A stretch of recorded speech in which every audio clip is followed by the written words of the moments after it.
We are live, and we have a very special stream because we are facing viewers. Let's, in the meantime, oops, that arena ended. In the meanwhile, we can play a game, but I imagine viewers will be getting in here very shortly. What's this, Italian game? Thematic arena. Okay, I'll join one here.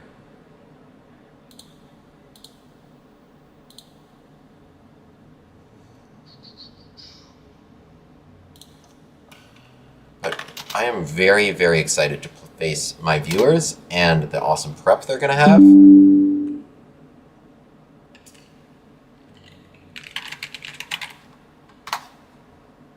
we'll just wait for y'all to get in here.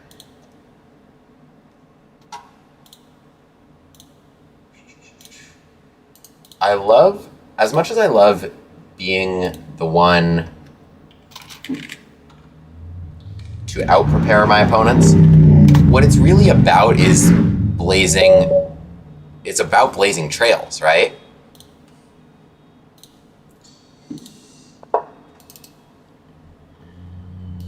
Alright, can I take it? Probably not.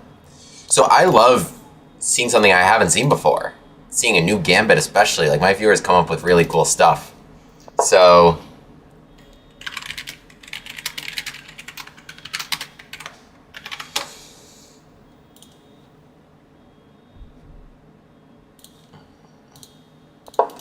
just castles here. We'll probably castle long. And we are going to be exploring a lot of new openings on this stream. So this is a stream I've been meaning to for some time. I know a lot of viewers wanted to do something like this. We'll just wait for y'all to get in here.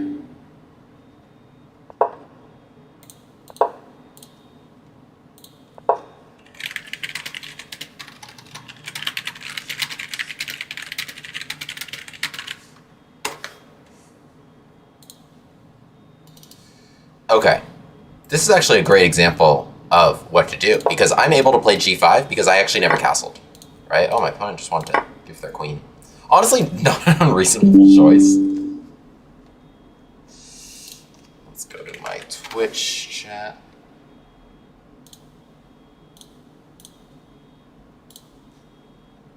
Because they were going to be under a lot of trouble if I just long castled.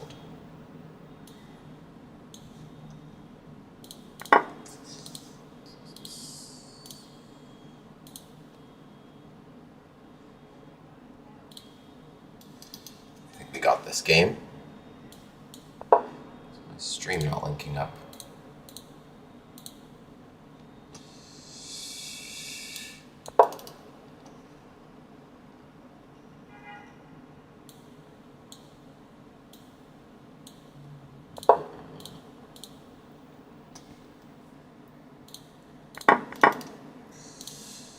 But yeah, castling on opposite sides and then pushing g5 here, it's totally doable because my king's not there, right? So bishop g5 pin, not very effective if the king can just go the other way. h6 g5, one thing if the king's there, but totally different thing if the king can run away. Alright, let's just trade here and get the rook out of harm's way and into harm's way for their king.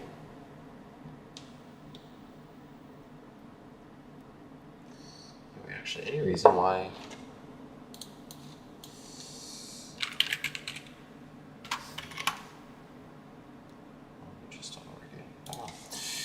That bishop can't stay there.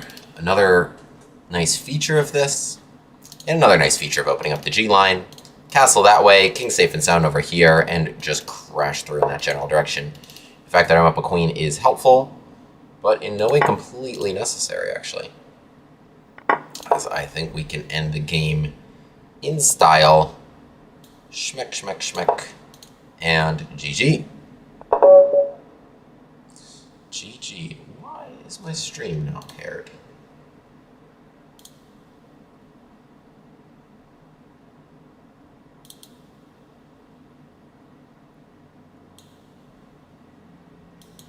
Category chess.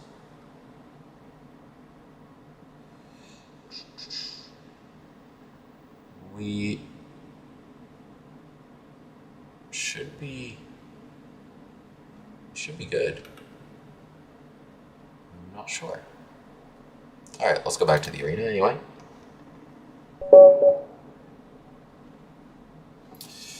What to do here? Oh, fun. Alright, something Knackmanson-y. Something Knackmanson-esque? Say less.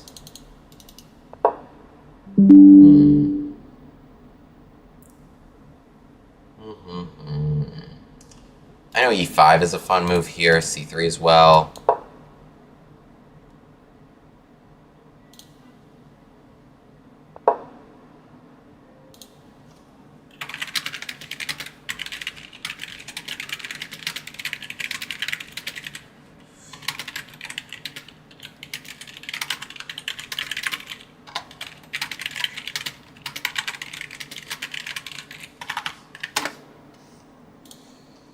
e4. So this is not a Knackmanson. It came out here.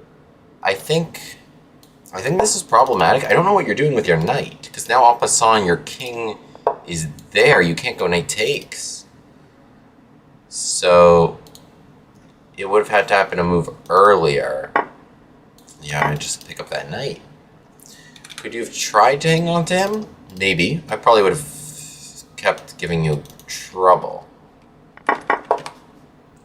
Would have kept giving you trouble.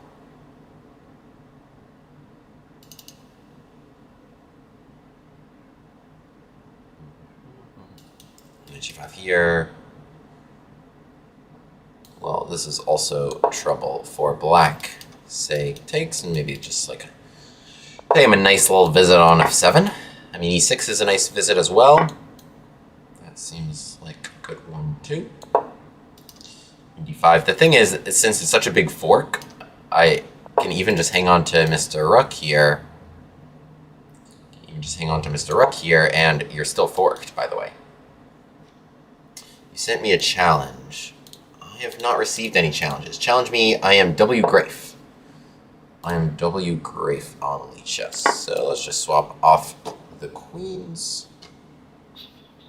And we're vibing.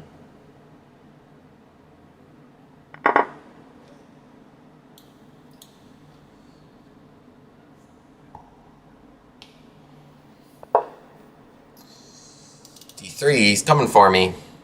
Better not let him get all the way there. Better not let that happen.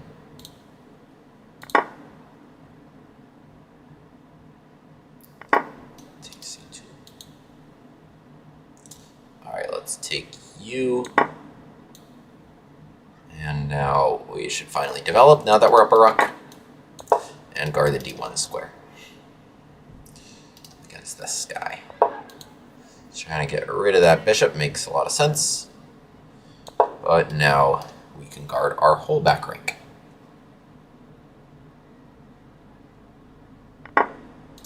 Just logical chess. We won some material.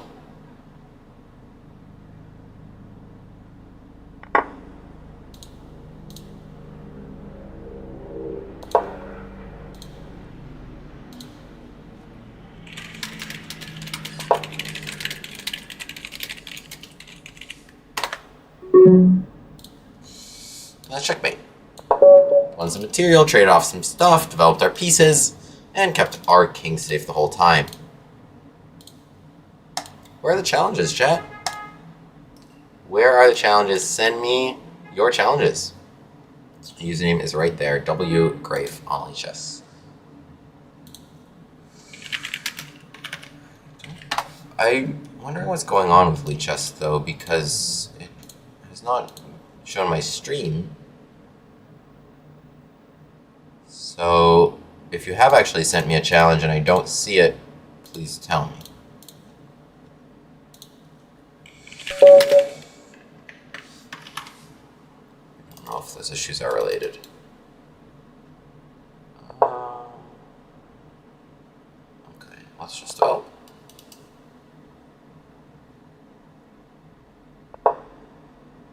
We're going to do the same thing. You love me. I love you too. In fact, I love you even more. Let's pin them over here while their king is in that direction, and we're going to go this way, but we're not going to get our bishop trapped. We are not going to get our bishop trapped. We're going to be smart about that. In fact, let's stop. Let's stop b4 in its tracks. Now, this is a very dangerous thing to do if you plan on going in this direction whatsoever. And I actually think my opponent is being smart right now. Yeah, are they going to do the slick maneuver? They are. Okay, we can't just be cheesy here then, chat. We can't just be cheesy. They didn't give us a little hook. Let's see what we can do, though. Maybe we can also do a slick maneuver. Can also be slick. Knight here does nothing with a pawn over there. Let's go this way. So, yeah, they're wondering about h3. They're delaying it. I have this move now. Look at that. We went all the way there? Why not? Look at that. And now we hit him. The knight kind of went actually too far. It went to g3. I think what they should have played last turn is maybe when the knight was on f1, bishop e3, and then looked for like knight takes. Or maybe if I stay, because I stay in the middle so long, maybe they could have looked at d4. Now I'm hitting here and I'm able to get, I might just win this game. Can I just take and queen h3? My opponent actually played pretty well, but they're just going to get checkmated on move. It's move 10 right now, chat, and they're facing imminent checkmate in 1. They are facing imminent checkmate in 1 on move 10. That is unfortunate. Because they did a logical thing. They did a really slick knight maneuver, which you're supposed to do against this bishop, but they're just going to get checkmated. Oh my goodness. What's up? Walter Tat, Sholby, Nito, how are we doing? Chat, where are the challenges? Send me a challenge. I am W. Grafe.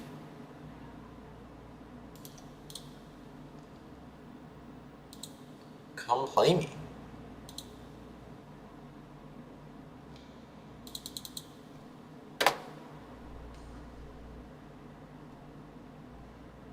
Or a plus a large number.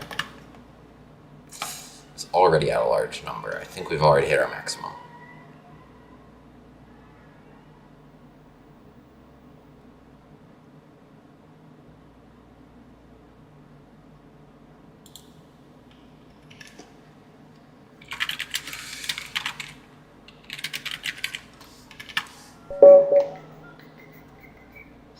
Alright, last game in this arena.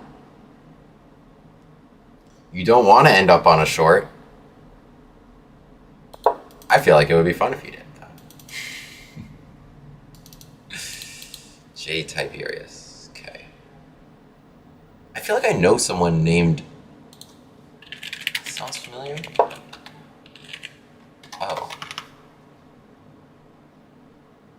Oh, James Tiberius Kirk.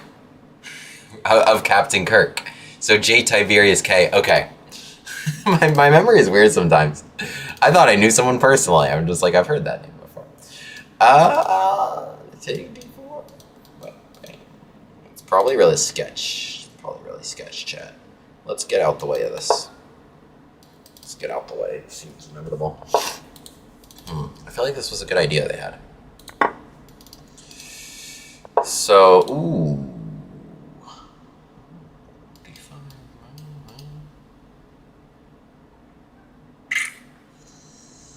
Probably really... Because if I go here, then they just go CD4 and they're better. Or I could, like, really challenge them, but I am afraid of that. I feel like I've wasted a move playing bishop b6. While they did something slick. Alright, let's try to do something weird. I don't know. Rook e1, I was thinking about this. Do I have enough? Okay, they just did that. They could have maybe hit my knights, but I think now if I play d5, I have enough of a stake in the middle to keep fighting here. It's like knight takes d6, and then check. I think I can block that check for a second, and then they move the bishop, and then I can get out of the way. Maybe, did I have to do that? Could I castle? Maybe. I was sort of scared of like d5. I didn't really want to mess with all that. I still gotta post our clip from the park. Whoa. Sorry, I don't really know who you are. I just know your Twitch username. Which game did we play?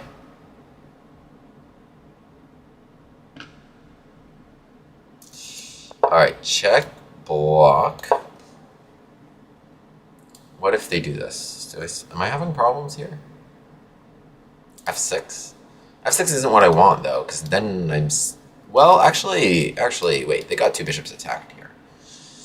Unless they're putting on the gambit glasses somehow. This knight is pretty helpful. Like, it actually guards F7 right now, which I think kind of prevents a lot of tricks. And so I'm imagining just here in castles, honestly. It's not like they have any sacrifices, because check here, queen h5, yeah. I would have brought it to d3 if I were them, because f7's really solidly defended, whereas this is now potentially an idea. Still, I would have played bishop f5 next turn. Okay, now I kind of like my pieces. So, oh. Well, this was smart and annoying. I can't play f6 right now because of you. So I have to deal with this pin some other way. Okay, f6 would have been nice. It still would be nice. Is this going to be a problem? It might be. Okay, I feel like that was kind of them to not... Okay, I can run this bishop out of real estate, I think, if I go here. I don't have f6 available. I think king h8 was actually a pretty logical move there. But this makes the most sense to me. I ran you out of rope. Of course, 95. Sorry about the background noise, guys. It's New York City. No, then they lose this hole. d5 is not what you want to do with that guy. He could have been annoying, but he's not. So now this feels good. We're going to live long and prosper here, chat. I like this as an idea.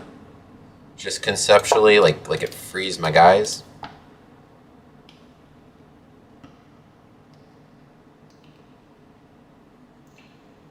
Have I heard of the Drunken Bishop's Gambit?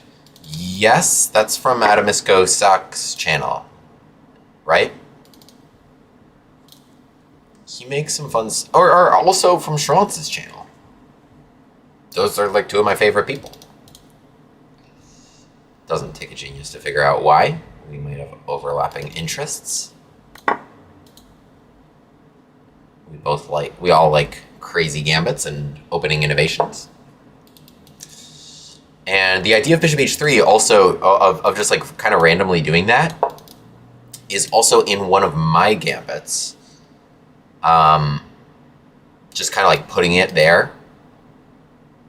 That idea is in, if you look up McCutcheon Gambit, out of that Chess Mood French, there's a really, really nice idea where you just kind of stick the bishop on h3 kind of randomly.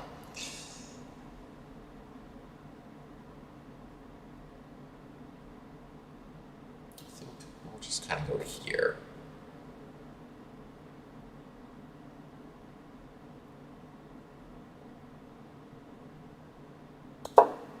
a5, I'll just move it. So we got a bishop pair. We've got kind of like this stray pawn.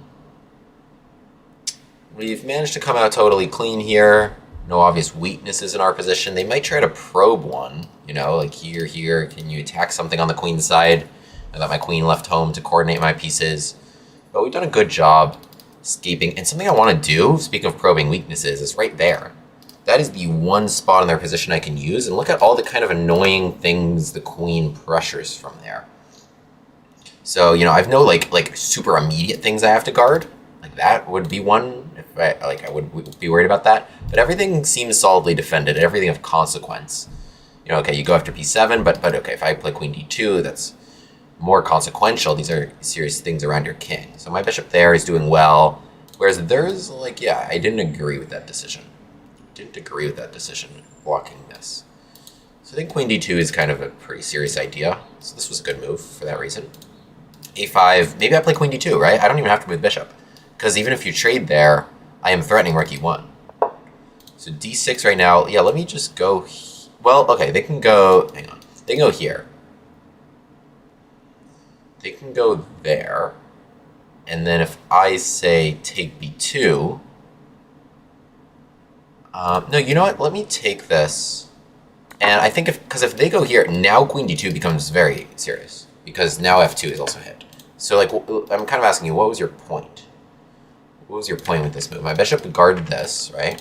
You could play knight d5, but I still jump into d2. Okay, so they just needed to take this away. They just need to take this away. I think how they played there is pretty, well, maybe not so reasonable. Bishop h5 trying to win the rook. Queen takes b7.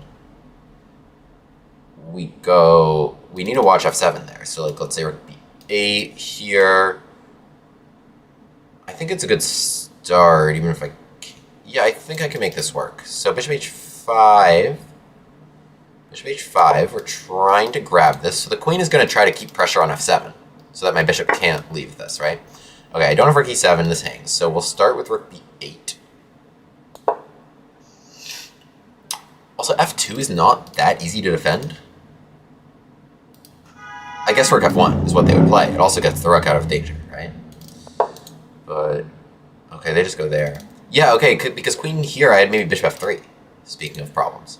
So if I just take the rook, they just trade queens. Here, yeah, okay. So this was a reasonable choice.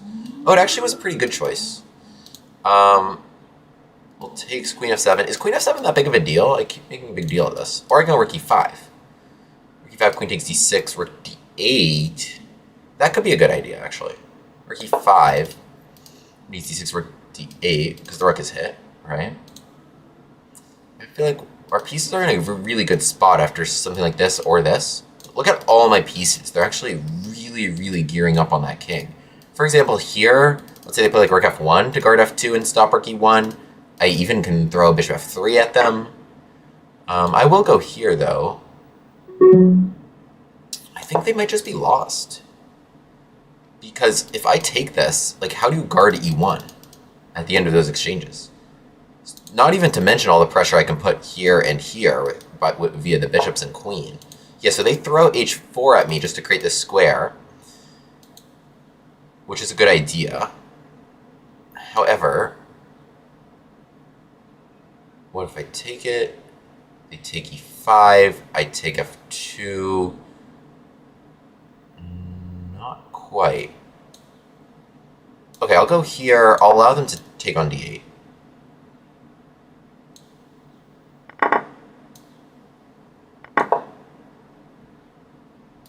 I'm not sure if that was the absolute best. Interesting. Good game. I think, like, this is still winning for me. They do have a rook, knight, and a pawn for the queen at the moment, but I think the pieces aren't super well coordinated, and look how safe my king is, and stuff is hanging. Let me just have a look at that real quick, and I will accept that challenge momentarily. But yeah, this was a good game. I messed up here in the opening. Takes d4 was a very poor choice. I should have played d6. Because e5 here was problematic. I could have played queen e1 and put me in serious trouble because I am pinned this way. Interesting, interesting. Should be named Gleck Gambit, not McCutcheon. Who is Gleck? Thank you, Timo Biceps, for the follow on Twitch. I absolutely hate the line with queens, too.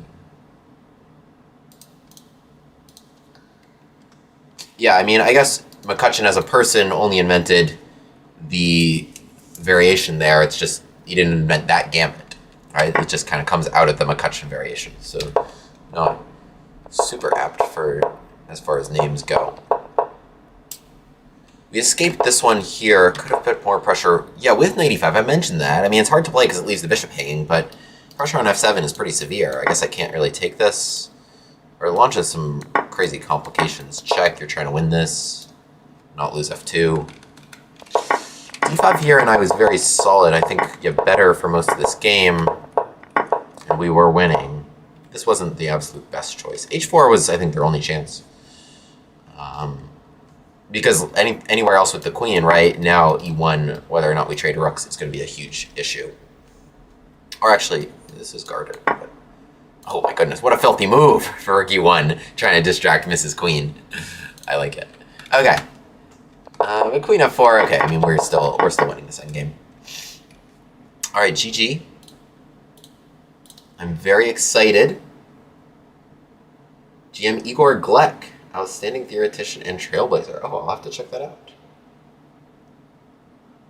Alright, Mr. Cruciferous.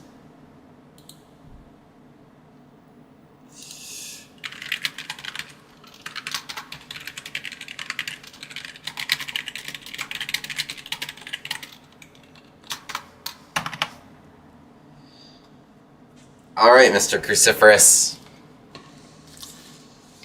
It is time. What would you like me to play?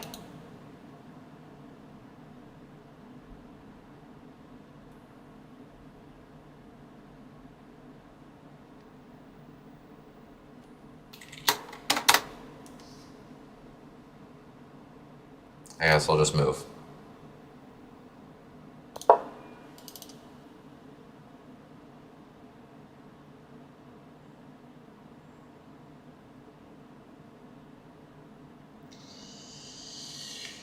E45, knight 3, knight 6, knight takes e5, d5. I've seen this. That's a Sharon's video. Drobava made a gambit like that, right? Takes d5, queen takes d5.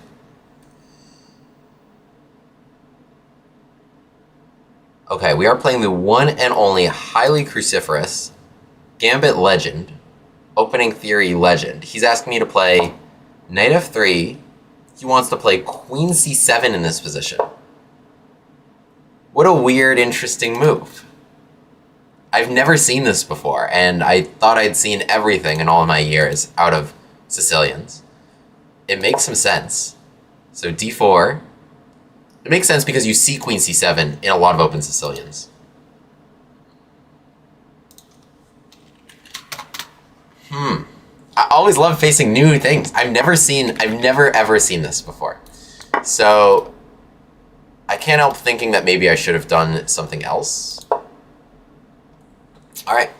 I've never seen this.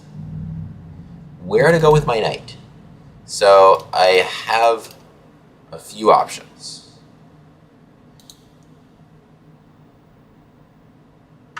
I mean, most appealing is just the one that attacks the queen, right? Another idea would be here, because even if we're driven away, then we can kind of pile up on d5. This would be most standard, but probably runs into the most trouble if I had to guess. Because here, knight c3, bishop b4. Now this knight is hit a couple times, e4 is hit, and the knight's not doing anything particularly useful. f3 also not particularly useful. So I'm between these two. I'm between this and this. I have a feeling there might be some move like this. And then I go like queen takes d5, and then he like takes c2 or something. I don't even think that works, but like knight f6. I would like my knight on e3 right now, but I think there's just too many variables here. I think I gotta play knight b5. I can't like give free rein for all this. Okay, so the queen comes to c6. Now if I play here a6 is kind of troubling to find a square. So my instinct is actually just to come back like this, as crazy as that might sound. Because my point is like bishop b4, now I can play a3, and that's what I feel like he really wanted to do with that bishop, more than anything. Also, this is interesting. Maybe asks him to play a6 before we proceed.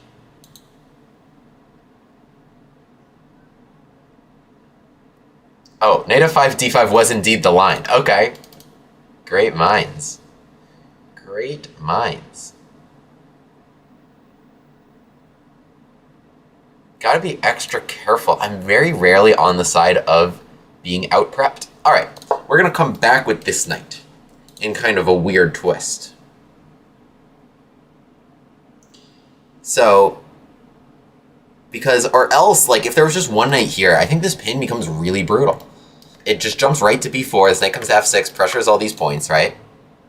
Okay, so knight f6 hits here. Something I wanted to do was just like bishop b5 now. Could come here, but it's not good, because then d5 happens, right? And he comes all the way at me. So I think I want to play bishop b5 right now, as weird as that move is. My pieces have been arranged very weirdly, but I think I've taken away what he's most wanted to do. And what I wanted to do next was bishop g5 when I had the chance. Bishop to g5 and eliminate this, and I really want to land a knight on d5 without being super interfered with, right? So this knight needed a backup knight in case of bishop b4 pins.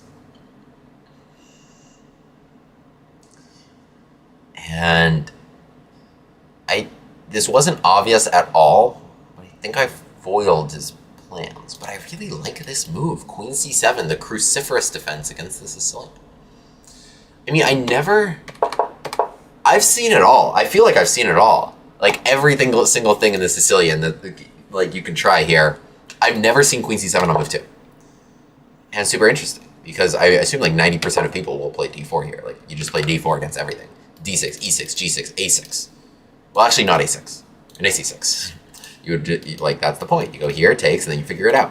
However, queen c7 has a similar point to a6, where it's just kind of like almost a waiting move, and then when you trade here, then e5 becomes very strong. Yeah, knight f5 looks really appealing, and then d5, I like that. He wrote, damn, you foiled it. Here, can I show our chat? I foiled it. Oh, no, that's not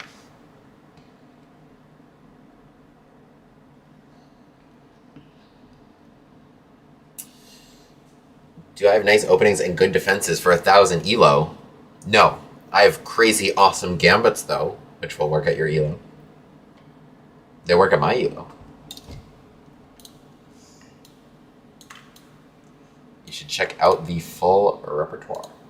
Let me make this a little bit more aesthetically pleasing.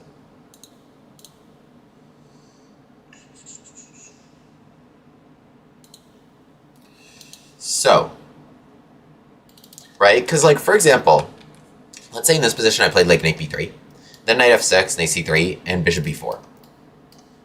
And a lot of pressure here, d5 happening for sure, problems on e4. But my knights now defend each other in a logical manner. Okay, I could take it. Alright, what are we doing with you? You're coming. I could take it and here, like, check b4. No, we're just coming back to d3. We have e4 solidly defended, and we're ready to put our knight there. Right, so they would want this. If they could play maybe like this and this in one turn, but I'm trying to eliminate you so I can have that square all to myself. And the queen on c6 indeed was very useful.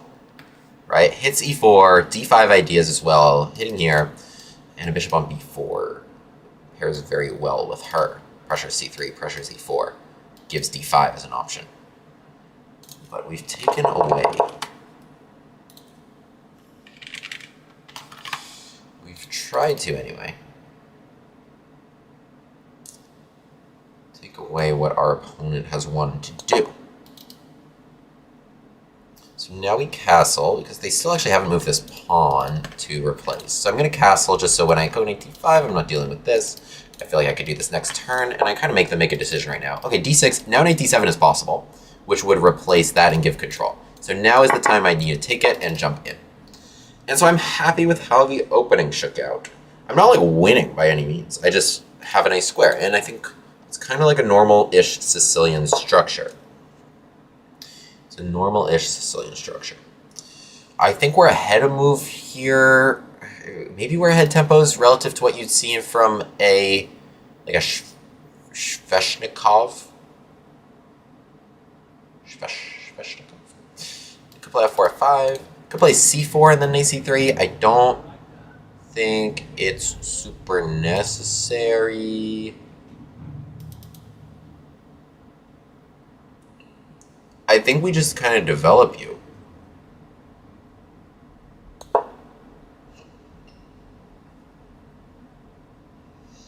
All right, look at that. Look at my beautiful outpost. I worked so hard for him.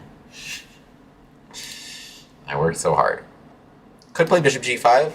Maybe invite some f4 ideas. It's sort of like, what do I do next? Like the dark square bishop, I traded him off for this. He was valuable to me.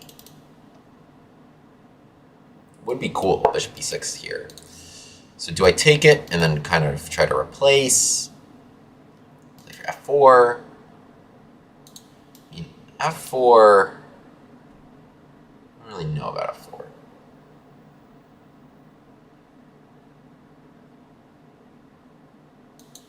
This is an idea, I suppose.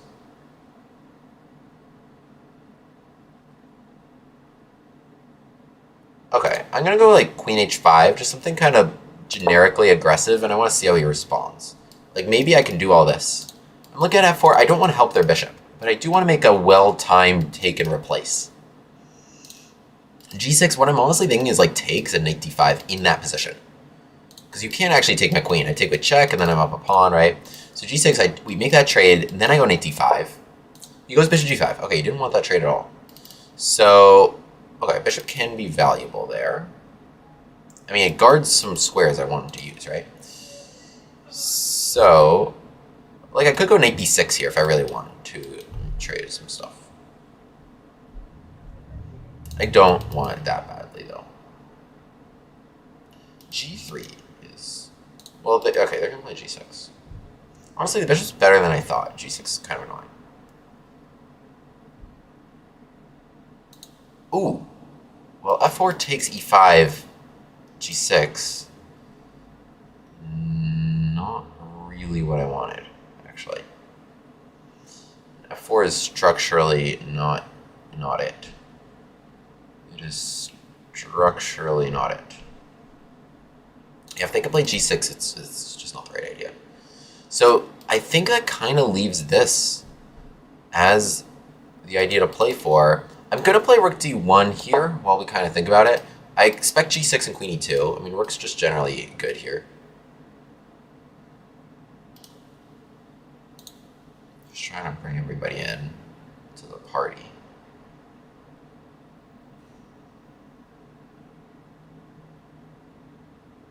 Honestly, I might be underrating this. Maybe knight b6 is worth it.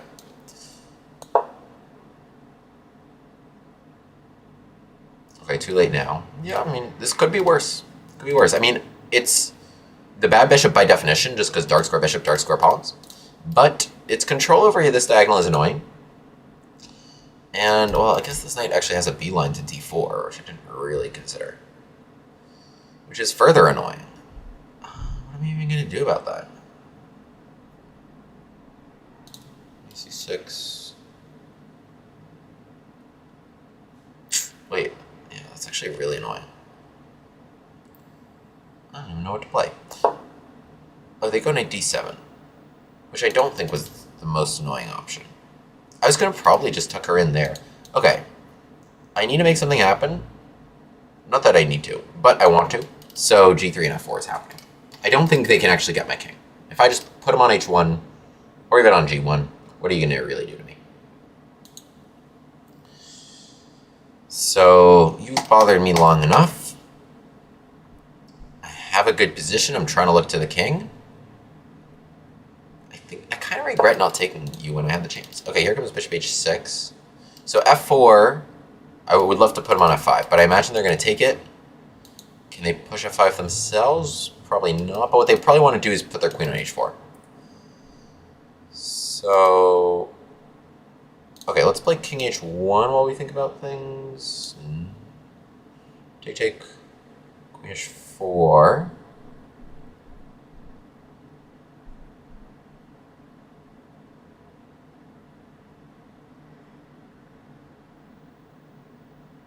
No, honestly, I'm fine with that. I think they can make useful. It's not like I can do nothing. And there are useful things they can do too. So queen h4, I'll just play queen f2. Gotta keep in mind, this game is non-increment. So I would love to just put them right there. I think they should capture. I understand structurally why you wouldn't. It really makes you alone and maybe gives these pawns some mobility, but I do agree with this decision. So queen h4, I probably will just agree to trade. Unless Unless I want to put you here. No, I don't want to let that hang around. Okay, let's just play queen f2. Attack is hard to make happen. Just gonna go here. Queen g4, I have queen g3. Really not much concerns here. If I let them play an ac5 and then this, still probably not much concern, honestly. But the bishop might have some use now on a couple of these diagonals. So I like that I did something here. I do need to get the bishop off of d3. Now it just sits in the way. Because what I want to do now is just target d6 in this endgame. So I'm going to go rook takes, and I'm going to probably tuck you in here and look at knight e7. Looking at knight e7 is an idea. So like, let's say knight c5 here. Maybe I'll play knight b6, b8. Maybe I'll take it.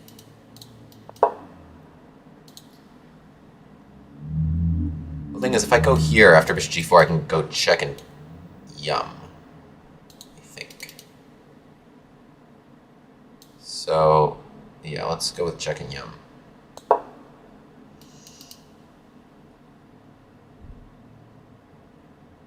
Not that I need to dodge this trade. My bishop hasn't been very helpful this whole game.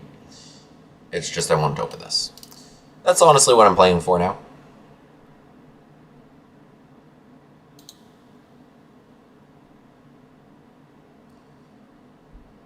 Just kind of against this weak pawn. I'm not sure I really want to do that, because I actually do need to keep an eye on you.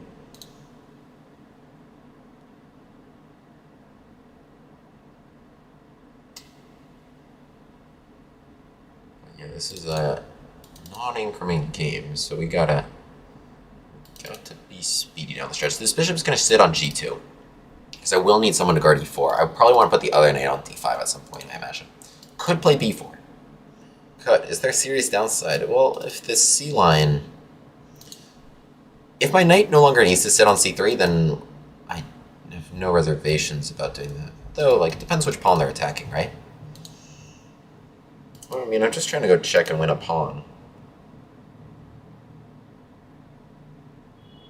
He's played quite well, honestly. He's played quite well. So, e5, I like it. b4, f5. Like bishop c4, right? It's an idea. I'm trying to like hit here. I do think it's safer. So if I check and take, this hangs, right? Maybe, is this good timing now? Oh, yeah, I like this. Because you know what I want to do? I do have to be careful, but this guards. But what I want to do is f5, f6 right now. f5, f6 would be very ideal. This is absolutely what I want in the position. Bishop d4, not possible. Oh, do they have f takes? No, this just hangs. We're good. Wait, bishop d4 though takes, bishop takes f2 check. King takes and then check. So wait, okay, bishop d4 I should go check. g7, they go here. I think that's just a blunder though. I think he just blundered. Although still, if you just play knight g5, oh, the knight's actually out of squares. That was a good game and a really interesting line. Okay, wait, let's analyze this. What I want to do is actually get back to queen c7 analysis last. I want to get back to this last. Let's just analyze the game first, and then we'll talk about the opening. So, okay, because this is really interesting to me. This is very interesting to me. So you guys should be able to see the eval bar on the right side. Queen c7 move. But let's talk about this last. So e5 played here. And, oh, okay, the move I played is actually by far the best. It's actually by far the best. So knight b5 is necessary. It is a +2 advantage. And knight f5 is +0.7. So about 48% of people do play knight b5. Queen c6 most challenging. And the best move, according to the engine, is queen d5, which did not really occur to me. So if they take it, not check, but takes, and then I guess this is hard. Knight a6, d6. And now you can't play a6 and this pawn, so this pawn just sits in your face for a long time and maybe clears another route. So that's kind of the risk you run here, I guess. Most common move is this. And yeah, I can see how that runs into trouble though. A6, if you retreat your knight now, oh, you just lose it. You just lose. You just lose. You only have one b-pawn. Can't guard both knights. So yeah, that's a problem. That's a problem. And knight c3 here is 65% in the Lichess database. 65% played. Let me make this bigger for you all. There. So that's pretty crazy. In the game, I play knight 5 c3, which is the second most common move at 10% played, and second best move. So knight 5 c3, knight f6, best move, and bishop b5, which was necessary, which is, for whatever reason, not common in this position, and most people are playing bishop to d3, which I felt was not as strong because it left the queen here. I thought maybe bishop b4, hitting this, and d5 could come next, but with the knights supporting each other like this, it's actually a nice setup against a lot of the ideas black is trying to do. It all revolves around the knight not being there, right? Like pressure here, pressure here, pressure here for d5. So this is actually a nice setup, and white is good in most cases. Not an obvious one. I mean, even in this position, right, only 10% of people are playing knight 5 c3, rather. So anyway, in the game here, knight f6, I play bishop b5, which is best, drags the queen to c7, and now bishop to g5. So now my bishops come out in a very nice way, and I'm looking to remove that knight and replace it with my own on d5. So he plays a6. Apparently this was a great opportunity to take, and because neither of these captures are super pleasant, I didn't want to complicate things too much, but it would have been a good opportunity. Okay, bishop d3, and then I think we both start playing pretty well here. Bishop e7, I castle, d6. Now as soon as he could play knight d7, right, this square is the obvious hole in black's position, right, with the pawn set up like so. I do want to jump in here.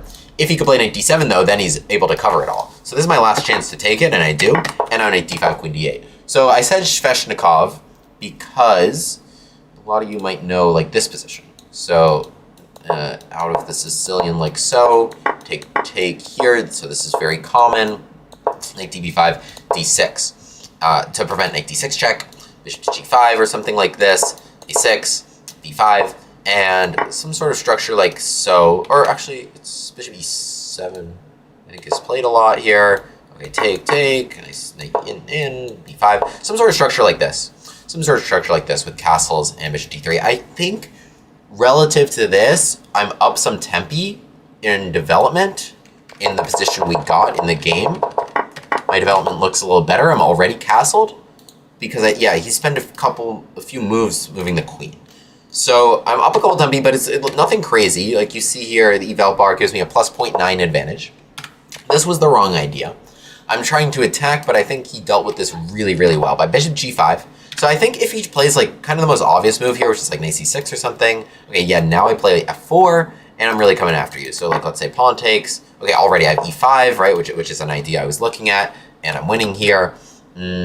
Otherwise, this is a lot of pressure. Like takes, like all this is opening. My bishop is cooking here. My rooks want to come around. Rook f3, rook f1, shift along the third rank, right? This is kind of like the pressure I look for, right? So if my queen can come to h5 in general against the king, like there's no knight right there, I'll put her on h5. I'll probably put her on h5. It seems really nice and aggressive. The thing is, he makes a very smart decision. He keeps that bishop on the board, even though it's not doing any. It's like, why? It's not immediately obvious. This looks like the best piece. This looks like the worst piece, right? Why do you need to dodge that trade? Well, now you're going to play g6, which not only drives the queen from here, right? And the queen has no squares in this vicinity. When you play g6, it drove her all the way back to e2. So it's good for that reason. And number two, against this bishop, if I ever want to open it up, right? f4, remember when I played f4, you went pawn takes f4? Well, pawn takes f4 is off the table if I can play like e5 and get him here. But the bishop pawn on g6 now stymies this bishop completely from hitting h7. And so when you put the pawn on g6, now this bishop is very useful because you have these light square pawns. Well, what's the downside? It should be the dark squares, but this bishop now is incredibly valuable. Brought it to h6, which covers the dark squares around here, and also took away squares here. So even though it's not good because of these dark square center pawns, by definition, it still found a very, very useful diagonal. And so bishop g5, I really had nothing better to play here than just like rook d1. And now g6 drove me away, and I was very afraid of knight c6. Somehow, okay, bishop c4, now if the knight comes here, now I have d3. So b5, bishop b3, and I'm fine here. Like, the bishop wasn't useful on d3 anyway. And I guess I can drive this knight out at some moment, but the position's about equal now. I kind of wasted some time with queen h5. g6, it really had not many negative consequences at all for him. It was not the right idea. The right idea here, instead, was just kind of chilling. Knight a4, interesting. Pawn a4, what's it here? It wants to, like, come up with something on the queen side. Not obvious to do. Yeah, like, this is its idea right now. Just kind of press, control. Not obvious, because this is my only break in the position, and it frees this bishop. So I don't want to do it. Could try to press on the D line against this pawn, but I've got some guys in the way. So it's just kind of like a good position I'm supposed to chill. Which, okay, I'm not good at doing that. So, okay, knight d7 played, g3, and f4. So I come up with some idea here. This apparently was a very terrible choice, because he should have played this move b5. I guess the bishop's coming to b7. Here, bishop b7, rook's coming to e8, f5, queen h4. Lots of pressure here, right? b4. I guess, yeah, the bishop sits pretty well in b7, and there's not a whole lot I can do here. f5 gives this square, and e5 I can't really play if this is here. So my pawns are just kind of vulnerable. Was not the right idea. Better probably was rerouting it to b3, so it's maybe out of the way of this. Maybe you could do something on f7 if this file opens, then in that case. But the bishop on d3, yeah, proved to be very annoying for me. Anyway, take, queen h4, which is what we were both expecting. So it hands me a slight edge right back. I'm very happy to trade queens at that point because I felt like I was not attacking anyway. And now I'm just looking to pressure on d6 here. So knight c5, bishop f1, and unfortunately here he blunders a little bit. Well, bishop g7 was fine, b4, but yeah, knight e6, and this starts getting, well, interesting, okay. So the most logical way to play this, I guess, is probably just bishop e6. And now if I go for this, check, and I feel very tenuous about hunting these pawns, right? Say I come back, bishop f8. I'm already kind of running short on squares. Now there's tricks. Now there's all sorts of tricks in this position. So yeah, my pawns here feel very weak, and like a bishop can come to this diagonal, so I don't love that. In the game bishop g7, so this was a good idea I found here. Because yeah, my pawns feel difficult to defend, but would be really nice to get an f5, f6, especially this knight's not able to come to e5 so quickly, so there's no real downside to f5. And with the bishop right there, yeah, let me run it all the way to f6. That would be really cool. So I play b4 and then e6, which is the logical spot. It supports all these things, and now f5. So f5 is interesting because of the move, which I was talking about during the game. So bishop d4, crazy idea. And black needed to find this. Black needed to find this. So the line I was looking at it during the game was here, takes. Now you need to take f2 because this is hanging. Takes, and f takes e6. And well, so what's going on here? Because rook f, like the knight's not trapped. I'm hitting d6 and I could take it. So I'm up a bishop and knight for rook, but he's got some pressure, right? Look how dumb my pawn is on b4. It should be on b2. So now this is a little awkward for me to defend everything. So really interesting stuff. Bishop d4. Yeah, best is like rook d2 to guard it like so. Which is kind of crazy. What? Is this like trapped? Oh, king takes f2? I don't even understand. The knight's like trapped, right? So here I have h4, h7, I have like this. Keeps the initiative. It's actually really strong and interesting stuff. I don't even know what the point is of rook d2. Anyway, knight d4 was not it because yeah, I had f6 here and it just discoordinated the pieces. So sudden end to that game once we hit time trouble. All right, I'm going to accept some new challenges. So let's talk a little bit about queen c7. Let's just talk a little bit about queen c7. So first of all, queen c7, yes, 49% of people are playing d4. Second most common move being knight c3, which like delays it a move, right? So now what would you play here? Probably, I like this idea of just kind of playing a6. And now d4 again is the most common. Knight d5 can be played, but I think after queen d8, yeah, I mean, you're playing e6 next anyway, right? So d4, e6, knight c3, takes. This actually transposes to a very common position, right? It's as if you played e6, d4, take, a6, knight c3. So you transpose to a normal Sicilian after knight d5. And you can even maybe find some other weird idea to put your queen in a weird spot, if you wanted to. But otherwise, queen d8, and because you're playing e6 with tempo, you didn't lose any tempi. You're just playing a position that could have occurred on move 5 on move 7 instead. So knight d5 not really a concern, and if d4 here, I think this is kind of not a good choice. Well, this is actually interesting to play knight d5 now, but not obvious at all. Nobody does that. They all play knight takes d4, and now after e5, I think, Oh, well, no, you can come in here. Knight takes d4. I guess you should just play e6. Okay, so you transpose back into normal Sicilian stuff. You're trying to play bishop b4 and knight to f6. Yeah, you need to keep the knights out of these spots that can hit your queen. So, yeah, if the knight comes to c3, yeah, you should probably play a6. And then, yeah, you're probably having to put the other pawn on e6, not e5. Or else the knight d5 can be problematic. Unless you could try here. Actually, I take that back. Play knight f6 here, right? Try for e5. Because most people here, okay, bishop e3 most common move, e5. I like this. This is what you want. Then you get to put the bishop on b4 without knight d5. Yeah, play knight f6. Try to get that e5 in one turn. Knight f5, d5. This is the fun idea. This is the fun idea that you're probably looking for. Bishop e6 here. You got some nice compensation. Let's say queen d2, knight c6 or d8. Look at this. And then you're coming in knight b4, bishop b4. You're going to castle. You're going to play g6 so that you're not hanging knight takes g7 check. I like this. This is the compensation you're looking for. So anytime that knight comes to f5, you're trying to play d5 and then just trade and bishop e6.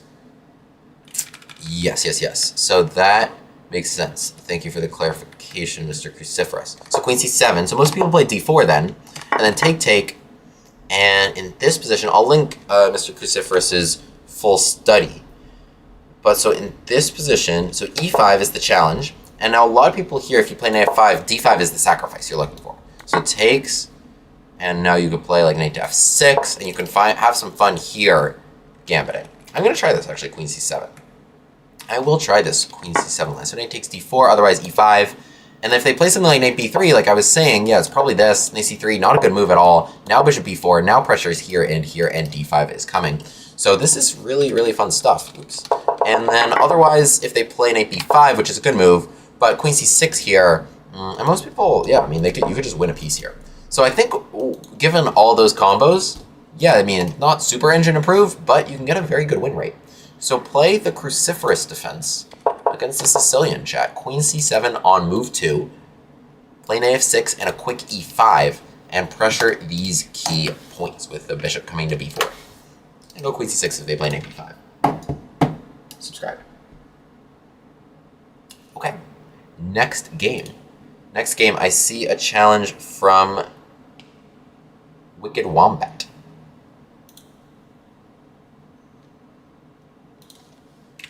Good luck.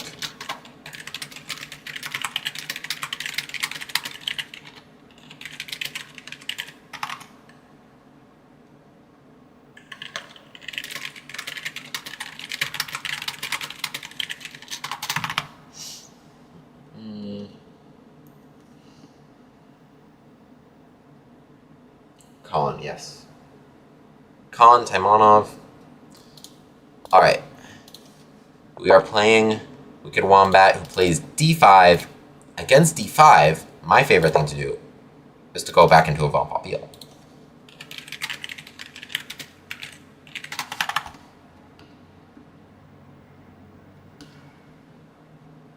Go back into a Von Papille gambit. So it's as if d4, d5, and now e4, and now we get to put on some gambit glasses. How can you join the queue? Well, oops. You are ahead in the queue if you follow, if you subscribe. So just write which you do. If you follow, subscribe, if you're on Discord, that gives you priority. And then write your Lichess username.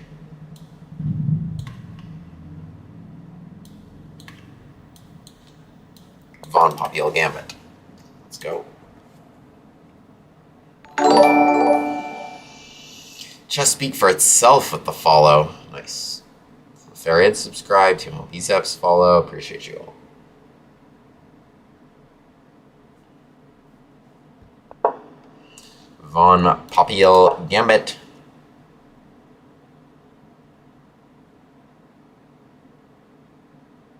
We block the bishop. And if there's bishop f5, then we play queen takes f3 to attack the bishop and pawn. If there is not bishop to f5, say it is blocked by something, I'm happy to play knight takes f3. And go back to all reliable. To all reliable. Unless they're not going to castle short for me. And it seems like they might not be doing that. In which case, we've got to mix it up. Okay. Does my bishop come into h4 or to f4? That's question number one. I actually like f4 right now. I think I've got nothing going on this pin, and it takes away the square my queen wants to land on. So if they still go with short castle, I think they're in trouble for a couple reasons. One, I can go long, and now they've got a hook right there. Two, I mean, takes h6 is just calling my name. So I think they got to arrange a long castle at this point. Now, not easy to do. Oh, okay. This changed things. Do I go here? I don't think I gain anything. However, we do need to find a square for Mr. Bishop.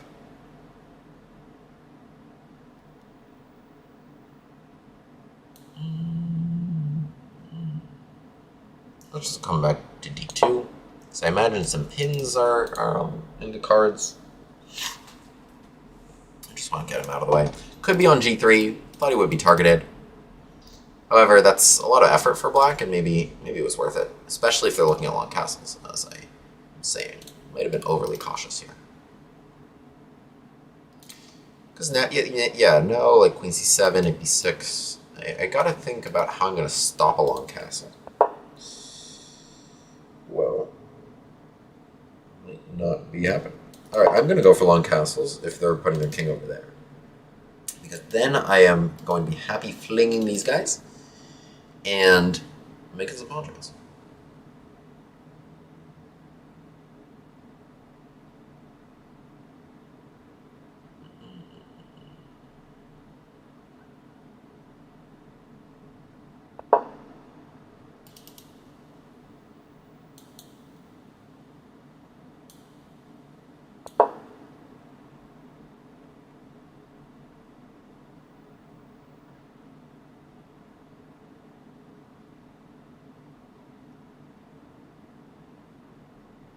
Alright, we already went for long castle, so I'm done guessing. I'm just putting my king somewhere safe. And if you want to stay in the middle, now I'm ready to get you.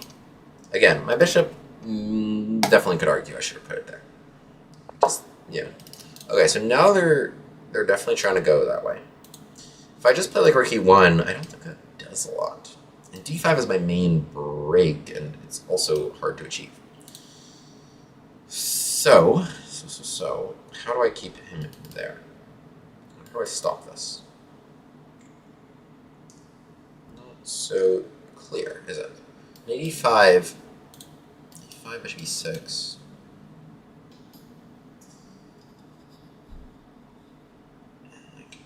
Knight g6, it doesn't actually do anything. h4, e5. I think, yeah, we throw this move in, right? So the pawn is on g5. It is a little overextended. We can add this. g4, then knight e5 can allow my bishop maybe to crawl back in there. Still there's knight d5, though. g4, knight e5. Thank you, a royal capybara. A royal capybara. Nice. That username for the follow. Oh, he takes it. Unexpected. Okay, I actually like both recaptures. I like that idea, but I also like rook takes. I kind of like rook takes. I'm just kind of feeling that, because I wanted to put my bishop back here. I don't like my bishop on d2. Now if you develop, I play bishop f4, and then like even if you castle, I have bishop f4, queen e5, and like getting in there, you know, as an idea. So, okay, bishop's on g4. Now even if castles, I can take it and check. Pin's annoying, though. Do I go here? e4, take, and rook takes g4, and knight takes d2, and rook takes g7, and knight takes f3, and we probably show you too many things. So, alright, let's just go here. It feels like a generally useful move. Nothing's happening here. I'm not achieving d5 at any place here. So here I have takes. Okay, they play e6 to take that away. What about this move? No, there's nothing there. But it's funny, that's the first thing that popped into my head. Okay, knight e4. Knight e4 seems like the way to make complications happen. The other thing is like g3. Can you just take it? Yeah, maybe. That's the problem. Okay. I just wanted to put that there. Let's play knight e4 and make something weird happen. Just complications in general here seem good if your king is there right before you have time to escape. Castles, now I take it and I win something. Because takes, you can't just swap that there. I defend my knight. So we're cooking.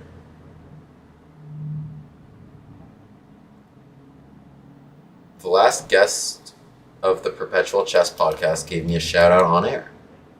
Oh, do tell. What was that about? Was it for gambits? For chess boxing? I hope it was for gambits.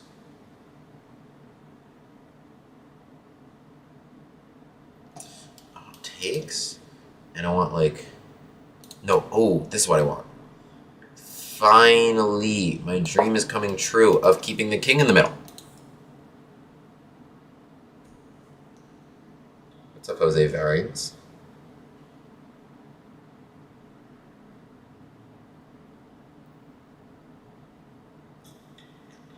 So we keep the king in the middle. It's not like he's going that way.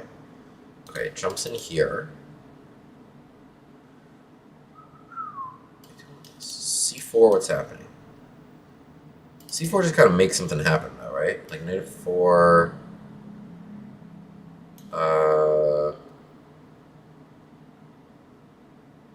You know what? I'm gonna step out the way. I'm gonna step out the way of just kind of a lot of things. Pins, knight hits. Just step it out the way. Now I want c4. If you castle and then play c4, and then you're dealing with this pin in a bad way. I think. Maybe they're okay. Castles, c4, they take it. That has a tempo on my queen. I recapture, then they can bring this knight in the way of this hit. Yes. This is all true. So what I should do then is the other point of queen d2, which is knight e5. Which is a nice way to continue to add pressure. Unless they can just take it and play f6, which I completely missed.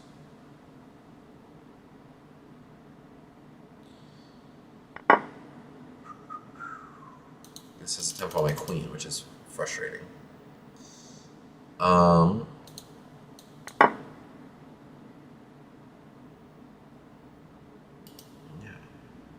Did I just completely missed this?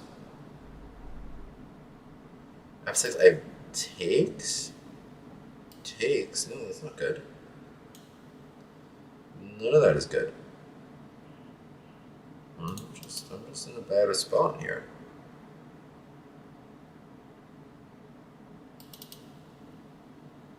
What do we got? We kind of got nothing.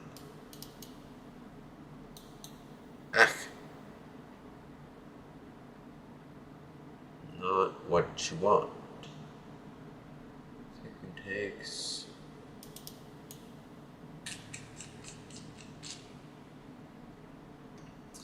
Not it, Chief. That was not it at all. This is, even as ways to lose a piece go, this was a bad one. Okay. Try to make something happen. I'm going to take this. Am I just losing 2 pieces? Yeah, that's a good way to lose 2 pieces, actually. Ugh.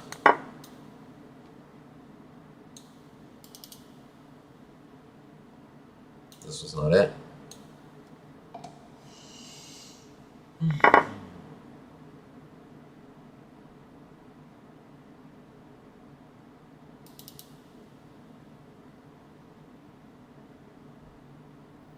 Matt Biancuso was talking about the New York chess scene. He was on the Perpetual Chess podcast? That's cool. I didn't even know that. Well, I appreciate the shout out from my man. Yeah, it's a good friend of mine. 2v1. I don't know, I just need to get out the way of stuff. Yeah, I mean, I got in this game. I'm just out of piece. Absolutely got. This game has 3-second increment. So we're just going to need to, like, swindle somehow, but just down a clean piece. I have nothing to say in my defense here. Just losing.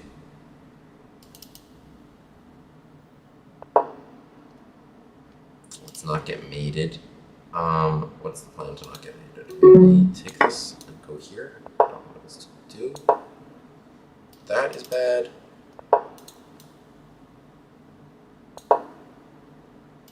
I don't want to step that way. I have to step this way.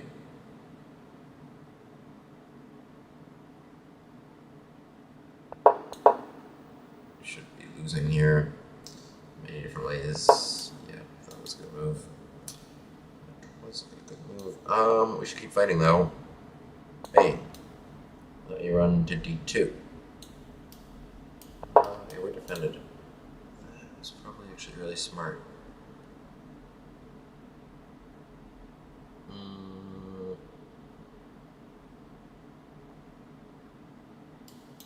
Here, check. Man, I'm very lost here.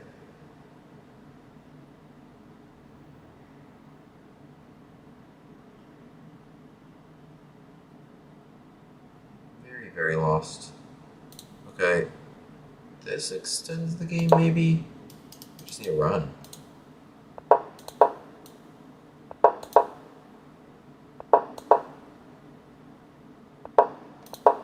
This was my only idea.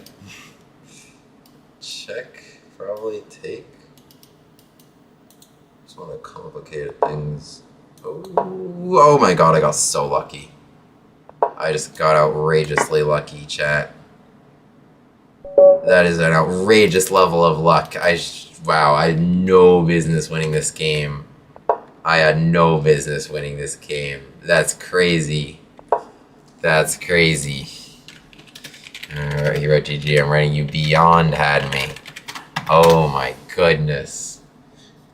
Oh my goodness, that was a wicked wombat indeed. Okay. No, I got totally outplayed. Oh my goodness. I should have lost this game many a way. Many a way. Okay. Classic Vaughn Popfield prep. Yeah, that whole game was prep actually. Down to the many ways I was dead lost and the Queen D6 prank. Oh, I was so beyond got. I was so beyond had that game. That was just some prank and time trouble. Okay, Vaughn Popfield Gambit Nate D7. So I felt good about this because what I like here is that if you short castle, then I go for this attack, right? I try to hit you on H7, I can sacrifice on H6, and otherwise I'm just trying to remove this knight. So, H6 played, just come back. Your idea was an interesting one. Okay, this was good. I thought G4 would be played, but yeah, knight E5 seems very annoying, right? Now I can play rook F1, I can support bishop F4, and that's a problem for your king. If I get bishop F4, if I control that diagonal, then I can play queen E5, and more things, like say, yeah, putting a queen on B8, for example. So, takes was played, I took back, bishop G4. Yeah, queen E5 was a good move here, apparently. It's hard to play because it's like, I don't want to trade queens, but this is now some weird line. It's just very, very strong composition here. Not easy to play. Okay, rook E1 was reasonable. E6. Now queen E5 was apparently really strong. And I think the reason is because my rook's not hanging here, so this is just winning. This is just winning outright. Takes rook F4. I guess the line continues, but I hit too many guys. I hit too many guys, and I'm winning some material. Interesting. So, yeah, queen E5 is just a really strong move. And then I guess if you go here, now we kind of play the same thing, except knight E5, there's no queen defending F7. And so now I'm hitting here and here with the fork. So actually, yeah. But that's also not an obvious idea. So I missed that. I played knight E4. H5, really good move. Keeps the bishop here in a solid way. Right? So I wanted to dislodge that, dislodge the bishop. And right, if I got kind of what I wanted, which is say trade and trade, now I go here, right, now I go bishop F4. This is kind of what I was imagining in the game. Here, you have some idea like bishop H2, right? And that, right? This is exactly what I want. This is exactly what I want, and not obvious to defend. Yeah, okay, the engine gives like this, right? Okay, I can find more ideas from here for sure. For sure, and I like that. But H5 kind of keeps that here in a really annoying way. And through this pin, I had to kind of work something out. So I played bishop G5, knight D5. Bishop G5 was not it. I should have gone here, trying to, again, queen E5, because I need to get out of this pin. I need to play queen E5 to pressure F7, which is kind of the one thing I can attack now. Bishop G5 wasn't it, because the bishop did not stop castling. In fact, it was so misplaced that it just got itself forked. Right, so here I need to play like knight F2, And okay, now you probably take it now that I can actually play an 85 for real. And largely, it's minus 0.5. So like, largely you've kind of diffused my compensation here. I mean, I still want to play c4, but no super, like the position is kind of random, but no super obvious thing I can attack, right? So it is an extra pawn for black. You know, there's some compensation, but it is an extra pawn for black. Black's king is not in any immediate danger whatsoever. And 85 was just a huge blunder, because it takes an f6, and even as I was saying, as ways to lose a piece go, it's still bad on top of that. Because like the dark square bishop is lost, this bishop is now going to be an absolute monster in more ways than one. And takes g5, yeah, it hits my rook here, unfortunately for me, so I am losing something. I can only guard my rook or knight. I guard my knight here. And yeah, your dark square bishop is also a total monster here, right? I mean, here I should just be mated. I should just be mated. The only rule of playing a lost position is just don't lose immediately. Don't lose immediately. Like, don't like put your king here such that like you'd have to resign right away. Right? Like, at least just extend the game. If there's an obvious way to win, just don't do that. Like, even if it's still lost, if there's no, like, just, like, immediately obvious game over, resigning, just avoid that. Just keep extending, keep giving yourself any chance. Like, that's the secret of saving lost positions. Not that I should have saved this. Not that there was, like, skill on my part that should have saved this position. But just, like, to increase your percent chance, it's so stupid. Don't lose immediately. But it's also like, yeah, like if I played c3 here, yeah, I lose immediately, right? I lose immediately. Like this is hanging in like queen g1 or whatever, right? Or you know, if I put my king here, yeah, I lose immediately. Now I'm down 2 pieces. But just anything that just like, you know, he's got to find something. He's got to find, like, he still played a lot of good moves here. Queen a5 is a good move, right? It prevents my king from escaping in a logical way. Okay, bishop d3. Now I have a shield here, right? So queen a1. I don't have to resign immediately. He has to find this move, queen g5. Which is not obvious, right? I didn't see that until I'm looking at the engine right now either. Okay, knight d5 here, rook e4, right? I don't know. I'm just trying to not allow like check and losing the rook, right? Just anything that just keeps the game going in any way whatsoever, right? So I'm like, okay, the king's on the lamb. Maybe there's a chance. Maybe there's a chance. And he puts the rook on f8 from d8 and then just leaves it there all in one move in a position that's completely winning. But yeah, I mean, okay, rook f4, like that's not that obvious a move.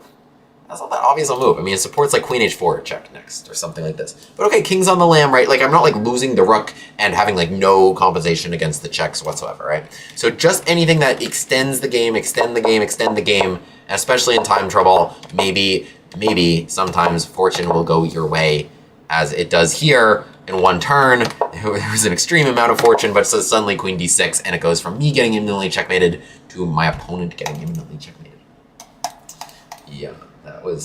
That was some serious luck. Some serious luck. All right, chat. Let me go to the bathroom. Send me a challenge and come up with some prep. Comment if you send a challenge and if you have some good prep to play against me. I'll be right back in 1 second.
You are Butcherstein, and you have Goring. I have good prep on Hyper Accelerated Dragon, also versus Alapin. All right, awesome. Say less.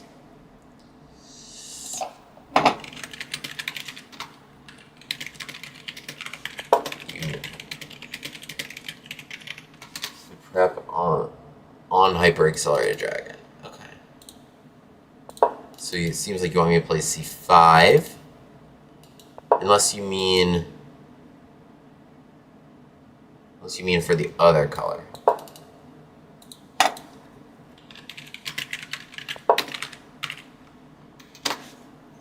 d4 here. We need to take it and not lose our rook. So, oh, you meant with black. Okay. Well, we're just gonna have to experiment then. I think on e5. Maybe I should play this. F4. We should be largely good now, though. The queen should have to come out the way. Ah, now I have an opportunity to play here in a g4, and I'm gonna take that opportunity because, and this is a very important point of short castle kings. This bishop, this dark square bishop, is the only piece in the world that can get this bishop. If I just leave him here, nobody can trade off for him. And he is incredibly, incredibly valuable. I will explain. But I'm thinking here. Queen a5, rook d5. Could be annoying. Let's just play something like this. The thing is, if they play h4, h5, and then make this trade, right? And also get a queen all the way to h7. All I need to do is just play king f8. And if I play king f8, there's really nothing they can do. Which is kind of crazy. So, I'm just going to here play like d6, bishop e6. We can put a bishop on c4. Bishop on c4, I'll try to attack it. Need two logical stuff. So bishop e6 and then they have 4. Queen a5, rook d5. Might come back, queen c7. Yeah, let me do this. I'll see if you want to play rook d5. I'll come back, queen c7 in that case, and then play this with tempo. d5. I can't go here. I could run out of squares. Okay, they're playing logical stuff defending here. They need to try to attack. But, yeah, the problem is, if you trade and then put a queen, bring your queen all the way to check, I go king f8. There's really nothing there. So bishop e6 now. Also b5, b4, right? But bishop e6, knight f4. If I take it, takes e6. Then, let's say I take e6 back. I can just win f3 there. Not like the... Okay, bishop e6, let's play it. So this defends this knight, which defends a2. So they're okay. So they do go for this. So, okay, takes c3, takes e6. I could play takes b2, right? Takes f8. Then kind of pull him all the way back.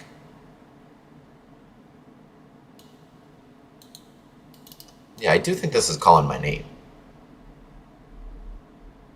Like before e6. Yeah, it's calling my name. I mean, I wanted to kind of keep adding pressure here with all my rooks. This was an interesting move as well. Kind of really annoying pin. Okay, so pressure on a2 is overwhelming. Now this is interesting, because I could play f takes e6, and I think it kind of forces pawn takes c3, because if I just trade queens here and then rook takes f3, I think I win that endgame.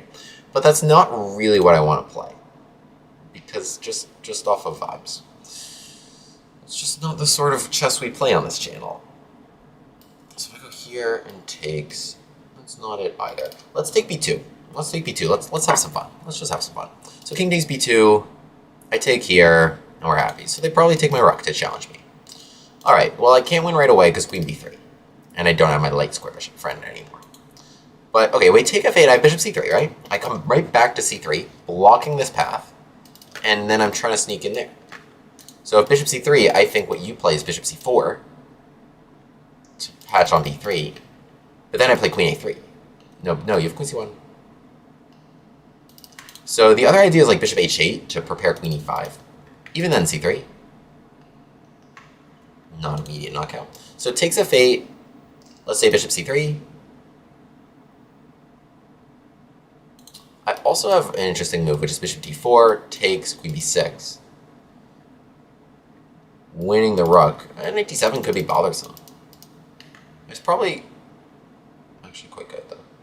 I do like bishop c3, though, for vibes. Bishop c4, and then I just take it.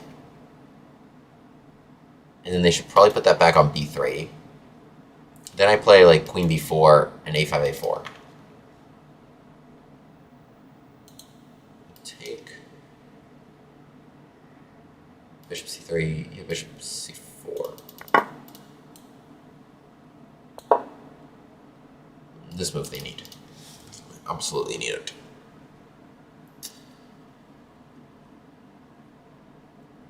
Can I go immediately check and a5 and just leave it there?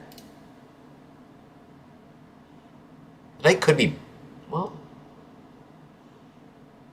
I think the problem actually is that, like, here, a5, they could play a3.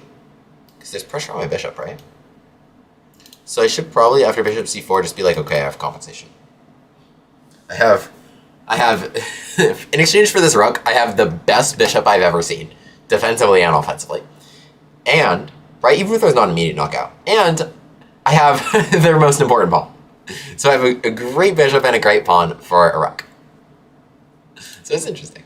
Bishop c4, bishop b3, it's not over. I should take it and try to walk this to a4. Because, well, what I really want... Yeah, I need to get rid of that bishop. Because with a bishop on b3 and a queen on c1, I cannot checkmate them. What square do I checkmate them on? There's no square. I could go here and queen e5, even on c3. So I need a5, a4. And I can't hurry with that. So they find it. Yeah, check a5, they have a3. Pressure here. So let's just get this guy gone. Get the guy gone.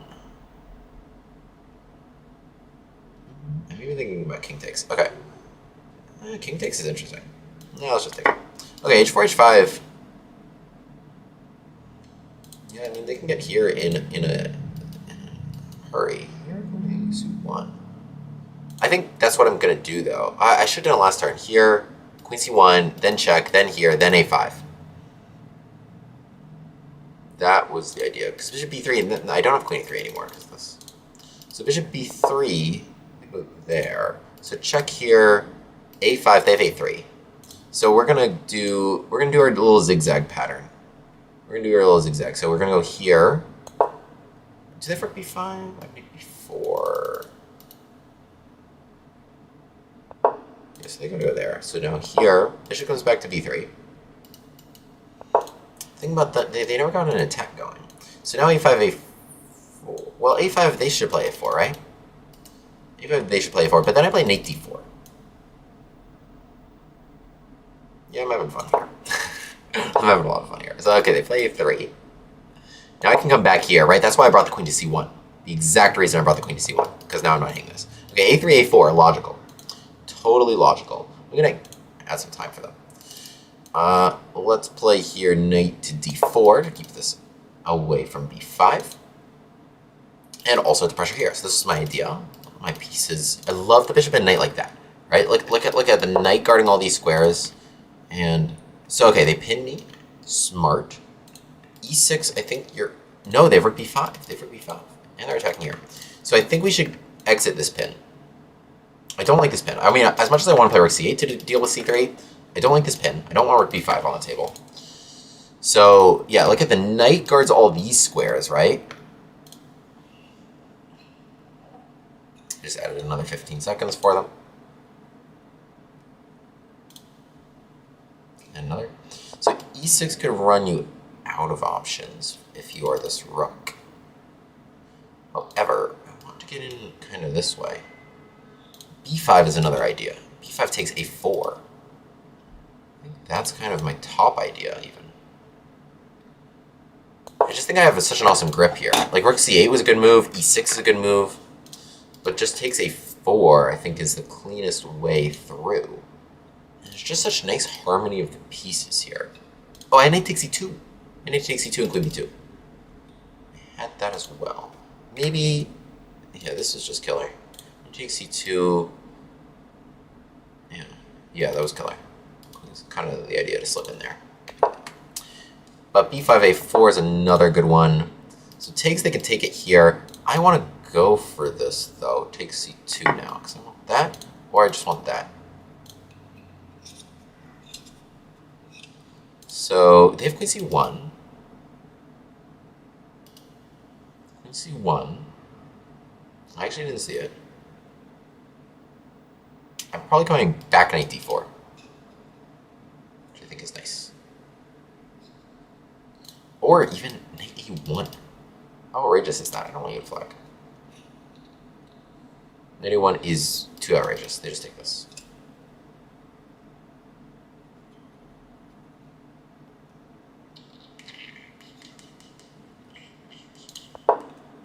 b6. But okay, now I check and mate. A really good game that I think demonstrates some really important attacking principles. I want to have a look at this. I think this is actually a really instructional game. GG. GG. Let's have a look here. Let us have a look at this one. So. Yeah, very well played. G6. So this is like kind of like a dragon, but a little bit different. Right? So a dragon would have been if like knight f3 had happened and then the knight comes to d4, right? Like as we know, typically the knight is the one capturing here in Sicilians. It's for this exact reason, so like the queen doesn't get hit. So this, yeah, okay, something like this. I mean, maybe not this exact order, but it would be a position like this. So the knight's on d4. It's the one that came here, and white's trying for h4, h5, and bishop h6, which is critical to their attack, right? So here, just to demonstrate white's attack, let's say black kind of does nothing. And then they put the bishop on h6, the pawn on h5, and then they trade together, and queen h6 check. So queen h6 check, because there's no bishop on g7, and because they opened up this line, and then they just need to get rid of this knight, right? So whether that's g4, g5, or knight d5, and then crashing through one more spot to end the game. So, getting rid of the dark square bishop is extremely important, right? For that reason, right? So you can imagine that's the way they want to hit the fianchetto. I think like the main move here is some sharp line with e5. Okay, this is a move here. Black at this point, white needs to pull back queen d2. They need to step out of the way queen d2 because when I castled, my king defends my bishop, and at this point, what's possible is knight to g4, attacking the queen, right? Using the fact that discovered attacks allow me to break the rules of safe squares, right? I can go to an unsafe square because of the principle of a discovered attack, and now the queen moves, and now I take this bishop, which was otherwise encased by the pawns, right? They were protecting him, but because of this discovered attack, I got through their defenses and took that bishop. Why is that so important? Well, let's say I do nothing again. All right, so I go here. Even if I do absolutely nothing, I'm giving them lots of time. All the way here, they trade here, they get all the way in, queen h7. Now what? Now what? What do you do from here? Your queen is buried all the way in the corner. Why? If you had bishop h6, game over. Game over, next turn. But you don't, so it's a total 180 from that evaluation. You got nothing here unless you open up another file and crash through another time, right? So, yeah, this bishop on g7, if he stays, is the GOAT defender, and also, by the way, as you saw in the game, also the GOAT attacker at the same time. So an incredibly valuable piece. So white's dark square bishop is an incredibly valuable piece. Why? Because he's the only one that can get rid of him. So if I can get rid of that piece using like my knight, I'm definitely going to do it, and it's incredibly important long-term for the reasons just described, right? So I keep my dark square bishop on the board. My opponent played well too. So knight e2 actually gave me a good opportunity to play b5. I should have done. Because now, like, the bishop's not there. Okay, this is fun to give this up. Bishop and rook coordinating well. Yeah, that looks pretty good. So, like, okay, b4, bishop b6, queen 5. All this fun stuff to attack down in this general direction. The attack might not have been perfect here, queen a5. Yeah, I mean, should have started with h4. Like, it's still generally annoying. But, yeah, I mean, there's not, like, a huge thing you can do landing a queen on h7, really. It's kind of the truth. Without their dark square bishop. So, queen a5. My opponent played well here, knight f4, trying to get rid of this guy. Bishop takes c3. Now I'm trying to take a2. Right, so if you didn't do that, let's say you played something like h4, I would play something like c8. This game could have continued, let's say h5. And already here, there's fun stuff like knight c4, I can take b2, and queen b4 check in that position. Let's say, right, so let's say this has just happened, just to demonstrate kind of this idea, take, and here, and now I win this. Like, the dark square bishop is just an absolute menace when it's uncontested. Just an absolute menace here, and lots of things are working. Knight f4, definitely distracted me from those ideas. Knight takes e6, and okay, the engine's telling me you should have just done this and won this endgame like so. I wasn't really interested in playing the endgame, so I like this idea of this exchange sacrifice. My opponent played well to find these good defenses here. Bishop to c4, I took it. Best was knight e5 and then taking it. Okay, I don't really know. Takes, rook d5, queen a3. All right, so here, this was, I mean, I talked about this in the game here, but dark square bishop, just totally uncontested. These are going to be problems just for the rest of the game for white. Yeah, the bishop can be on b3, which prevents immediate checkmates, but this guy is really, really bothersome, especially lacking the b2 pawn. So a really fun exchange sacrifice I played here. a5, here, drove me back. Now my knight comes to d4. Love a bishop and knight like that that can't move. Look at the knight guarding all these light squares, and the bishop obviously doing pretty well on the dark squares. Together, they kind of controlled everything in the game here. Queen to b4, sidestepped this pin, which would have been annoying, and otherwise this is just a total iron grip on the position here. Everything is winning. b5 was very good, by the way. Takes a4, rook c8, e6. Lots of things were crashing through here because the attack was just so strong. By the way, that wasn't good. Queen c1, knight d4. Could have taken and kept fighting. So, knight takes c2 wasn't it. Should have just taken here and crashed through like normal. Rook b8, adding additional firepower if needed. So, yeah, attack and know the colors when you're attacking. Color is very important too. I literally had mate. I don't think I did. Don't subscribe. I literally had mate. Where did I literally have mate? I didn't. Bishop was on b3. I have the engine on. This was good. I had mate here and I did it. Thank you for the game though.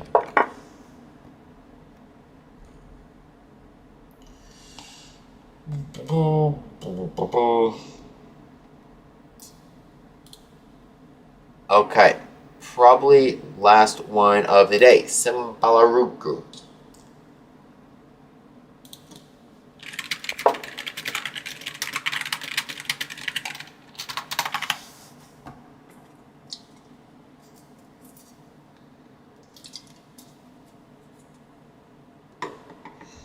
Okay, e5 he writes, and queen h5.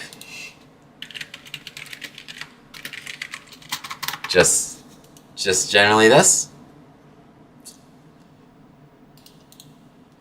All right, we're gonna go back to the silly William Gambit. He writes what you want. If he's a fan of my channel, he'll know what's coming. Let's go. Knight e2. Okay, I imagine I should play here. Probably had that prepped. I do want pawn takes, then I get to play like d5 and fun stuff. So knight e2 takes away knight d4. I obviously couldn't take it last turn because that is checkmate. Schrantz has a fun video entitled A Completely Pointless Refutation of the 4-Move Checkmate. So if I take it, then he takes, and that's probably a problem. Knight d4 trade, knight d5, and probably not. So take,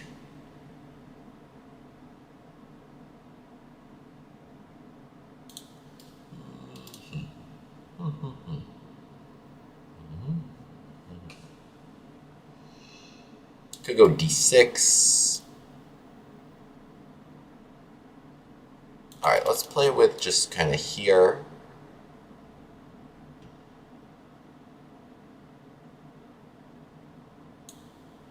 Well, I actually have this interesting idea to play f4 and then here, right? Might even be a good idea. Yeah, let's just play d6 for now. Because I imagine d3 and then I want to go here. Ooh, he takes it now. Interessant. I kind of want to not take back, but it really doesn't make any sense. Maybe I should have played f4 last turn. I don't know. This seems fine. Trade. Just step up.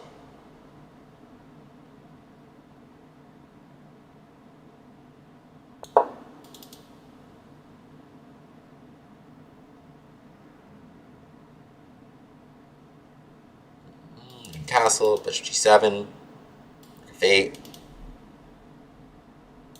I wish Franz would make those crazy opening tutorials again. You and me both, man. Who do you think inspired me to start YouTubing?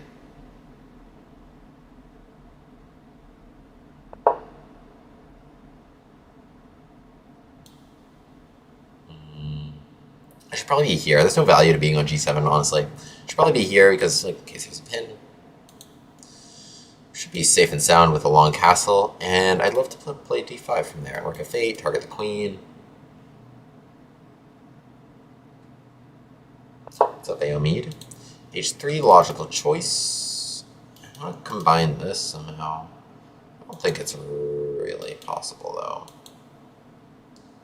Castle's G4. Could be a problem. I'll play Rook of Fate. Rook of Fate is bishop H6. Rook of Fate this here. Otherwise, Castle is G4. Kind of annoying. Should I play H5?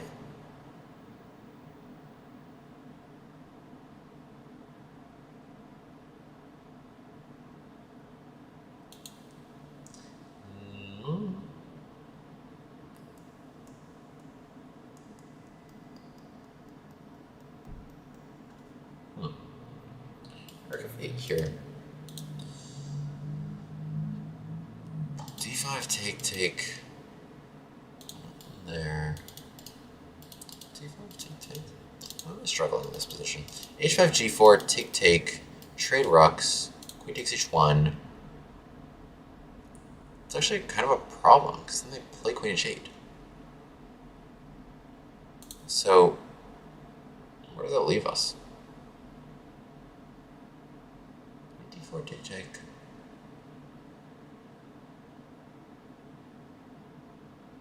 I honestly don't know what to do. I might have to do something kind of dumb. Yeah, I think I do. Like this. This was prep. This was prep up to here? Whoa! That's the craziest message I've ever been sent in any chess game ever. You're like, yes. What? All of this was prep? He totally faked me out because he was like thinking on other moves. Wow. No wonder I'm like looking at this. I'm like, I can't figure out what to do in this position. I feel like I've played logically. This guy knew exactly what I was going to play after every move, and he prepped all this? This is incredible. Has this position even occurred before at all in the database? Chat, I've been absolutely clocked. I've been absolutely exposed. I had to play knight G8 in this position, guys. I picked up the mantle of Schranz. That's the nicest thing I've ever been written. I try. Oh, Schranz, vampire chicken. Come back to chess. The original Gambit Chad. Anyway, I'm glad I finally got my opponent out of prep. With a minute 26 on my clock, figured out knight G8 to not lose something. Kind of think that's what I had to play. G4 was a problem. I was gonna get got here. Gotta play like knight takes, play bishop E6 to at least guard the square. Wow, he knew I was gonna play the silly William Gambit, and wow. Like, I didn't know what I was gonna play. Okay. Bishop D2. Okay, this trade would have helped me, so I understand. Let's get out of here. I mean, like, this isn't ideal. Of course, I wanted this capture. So Bishop D2 makes a lot of sense. We don't have a lot of time.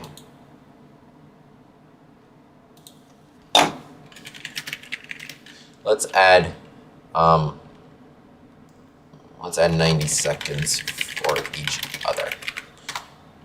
Click 6 times. 1, 2, 3, 4, 5, 6.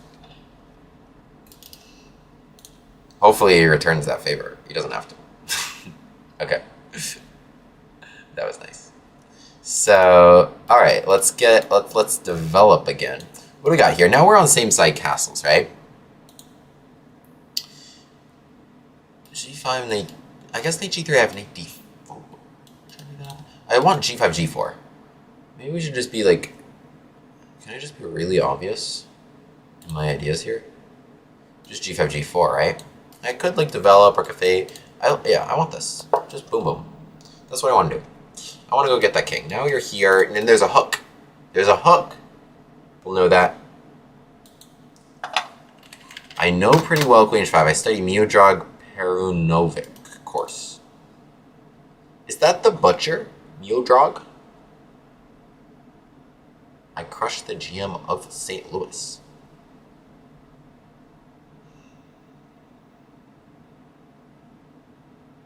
Hero, yep. Wait, mute stream polls.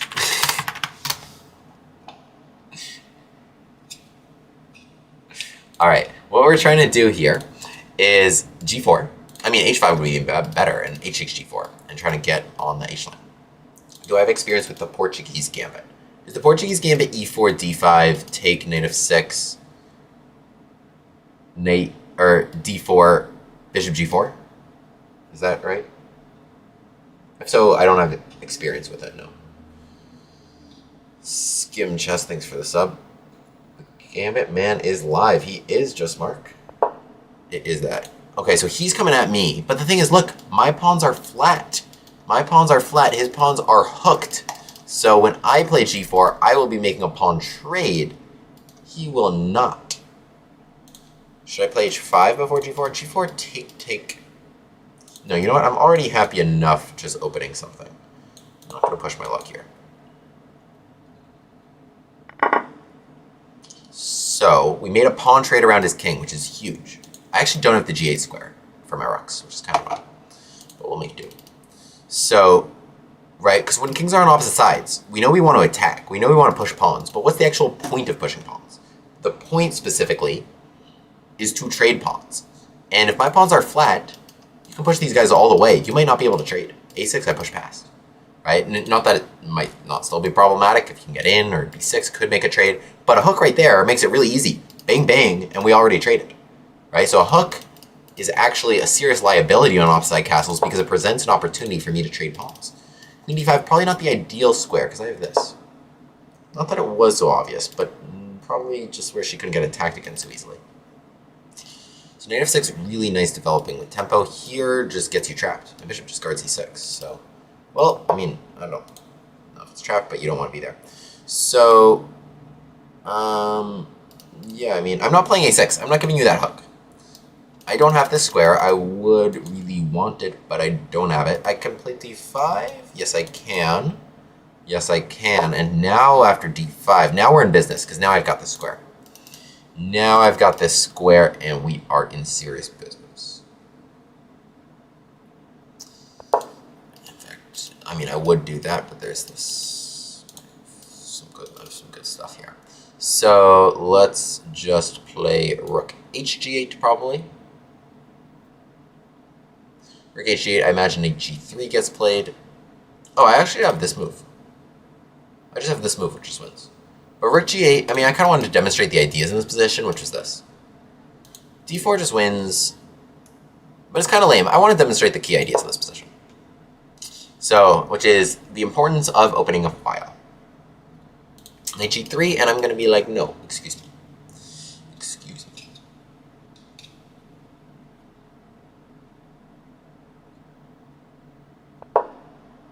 d4. G3 kind of shields them for a sec, doesn't it?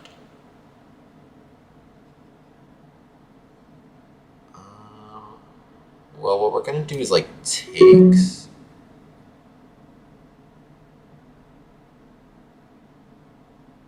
Yes, I like this kind of.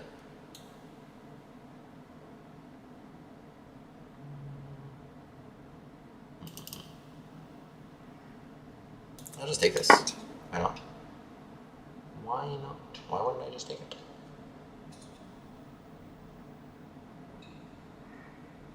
I'm trying to get, like, taking this, and if there's no knight g3, then I can sacrifice my rook and win. If there is no knight g3. So we can distract Mrs. Queen here. Take, check. Probably not. Probably I should just take this. Interesting. But now I defend this. So even though my rook is hanging, we're all good. I don't want you to flag. So I added him some time. Oh, nice try. GG. GG. Wow, wait.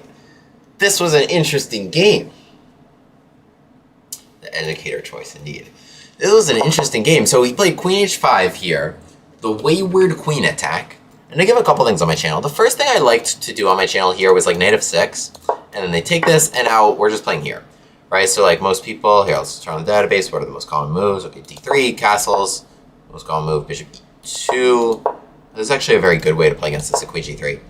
Right, because what I want to do is d5 and just open it up to some juicy targets, but now this kind of defends, and bishop h6 is on the table. Bishop shields their king and stops knight h5. So what you should play here is knight c6, bishop f8, and d5. Bishop here, and just here. And you're all good here playing d5 and attacking.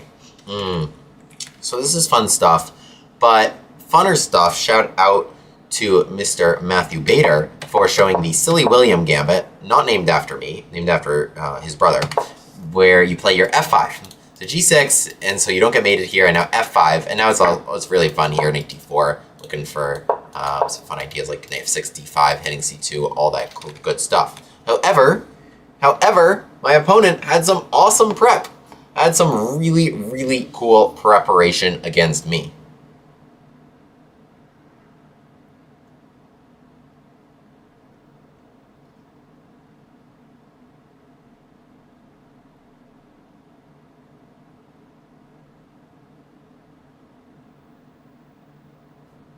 So, knight e2, took away knight d4. I can't take it because I get mated, right? So, okay, clock me here, knight f6, makes sense to play, knight c3. Okay, so you still don't want to take it because now there's still pressure coming into f7. So d6, best move here played. My opponent now takes on f5 as soon as they can. Now there's no d5 or e4 or knight d4 or any of that great stuff. So bishop takes f5, logical stuff. My opponent plays d3. I play here queen to d7, which is already the second most common move. Bishop to g7 being the most common, but the bishop's not super useful here, right? So the bishop comes here to g5, and kind of I can't castle short, and it's also going to be problematic in terms of castling long. Here already take g4, I could lose something. So yeah, and knight d5 as well, so I got to be careful. This knight e2 stops knight d4, so all their pieces are playing an important role here.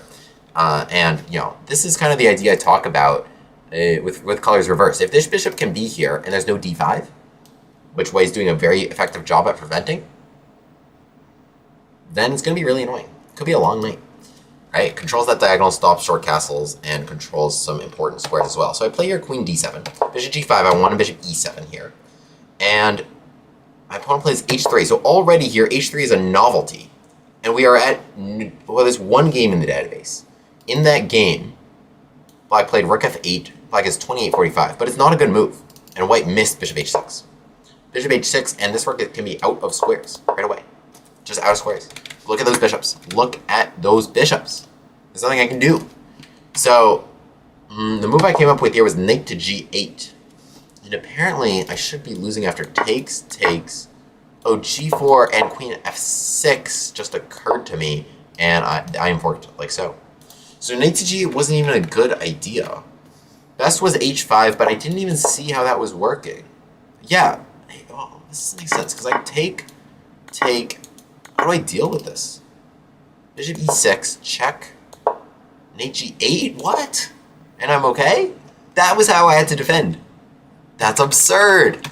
That's absurd. This was such good prep, because the way for equality for Black is so unbelievably convoluted. Or you play bishop e6 now, take, and now you have take g4. So unbelievably convoluted. h5 would be good if it stopped g4, but it doesn't appear to stop g4, but it does in a really convoluted sense, because I'm looking at queen h8 here, I'm like, I don't want to allow that. Wow, what great prep here. Crazy. There's one game ever in this position. and it was prep.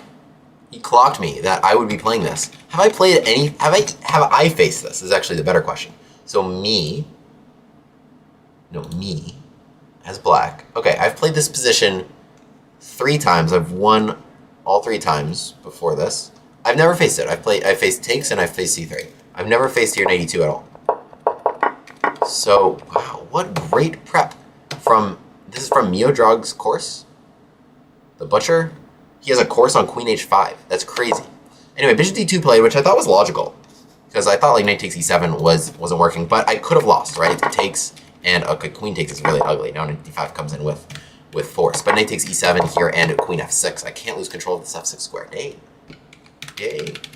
Okay, Bishop D2 played, long castles. Now we're equal again. But this is why I liked my position. This now goes into another principle I was talking about.